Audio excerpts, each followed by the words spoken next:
জামালপুর শহরে স্ত্রীকে হত্যার পর মৃতদেহ পুড়িয়ে ফেলার চেষ্টার ঘটনায় ঘাতক আইনজীবী স্বামীকে আটক করেছে পুলিশ। বৃহস্পতিবার রাত ১টার দিকে শহরের দড়িপাড়া এলাকায় এই মর্মান্তিক ঘটনা ঘটে। নিহত তাহমিনা আক্তার তানিয়া ২ সন্তানের জননী। তার ঘাতক স্বামী হোসেন তাইফুর সুপ্রিম কোর্টের আইনজীবী বলে জানায় নিহতের স্বজনেরা।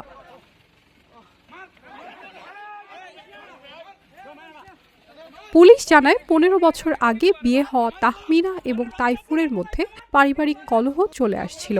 এর জের ধরে রাতে ধারালো অস্ত্র দিয়ে তাহমিনার উপর হামলা করে হত্যা করে স্বামী তাইফুর। এরপর বিছানায় তাহমিনার মৃতদেহ রেখে পুড়িয়ে ফেলার চেষ্টা করা হয়।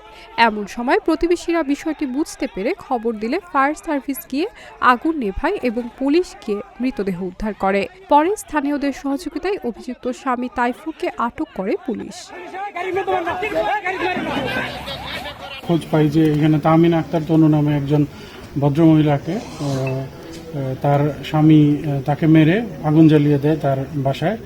এটা স্থানীয় লোকজন এবং সংবাদ কর্মীদের মাধ্যমে খোঁজ পেয়ে আমরা সদর থানা পুলিশ দ্রুত এখানে এসে তারপরে এবং ফায়ার সার্ভিসের সহায়তায় তার লাশ উদ্ধার করা হয়, তার লাশের সুরতহাল করা হয় এবং যার বিরুদ্ধে এই হত্যার অভিযোগ তাকে আটক করা হয় এবং স্থানীয় জনতার সহযোগিতা এবং সে আমাদের পুলিশ হেফাজতে আছে।